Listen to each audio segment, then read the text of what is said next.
আজকে ইতিহাসের পাতায় আমাদের উলামায়ে কেরাম, আমাদের মুরব্বীদেরকে তাদেরকে স্মরণ করা হয় না। বিশেষ করে নিজের ইতিহাস নিজে রক্ষা করতে হবে, এই জিনিসটা সবার মাথাতে রাখা। আমি যদি আমার ইতিহাস ধরে না রাখি তাহলে কেউ আমাকে স্মরণ করবে না আর আমার ইতিহাস মনে রাখবে না। আজকে বলতে বাধ্য,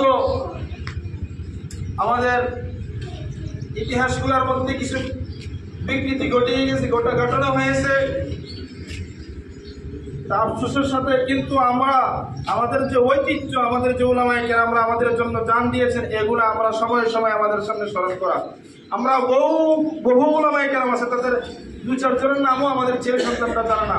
যারা আমাদের পরবর্তী প্রজন্মরা আসবে তারা তো জানবেই না যে ভারতবর্ষ স্বাধীনতার মধ্যে ভারত স্বাধীন করার পিছনে মুসলমানদের অনেকটা অবদান ছিল, এটা আসলে তারা জানবে না। এমনকি বর্তমানেও এটা অনেকে জানে না। আমরা এই দিনটাকে যখন স্মরণ করব তখন আমাদের মুরব্বীদেরকেও স্মরণ করা। শাহ ওলিউল্লাহ মুহাদ্দিস দেহলভী রাহমাতুল্লাহ আলাইহি উনি ইংরেজদের বিরুদ্ধে ফতোয়া দিয়েছিলেন, যে তাদের বিরুদ্ধে জিহাদের ঘোষণা ডাক দিয়েছিলেন। তথা আব্দুল আজিজ মুহাদ্দিস দেহলভী রাহিমাহুল্লাহ উনিও এই ইংরেজদের বিরুদ্ধে ফতোয়া জারি করেছিলেন।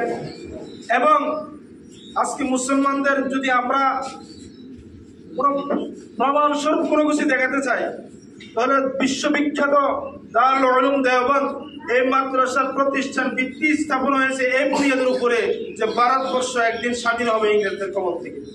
যা হোক, এই কথাগুলো আমরা সময়ে সময়ে আমাদের ছেলে মেয়েদেরকে, আমাদের বাচ্চাগুলোদেরকে স্মরণ করা, নয়তো পরবর্তীতে আমাদেরকে স্মরণ করে নেওয়া।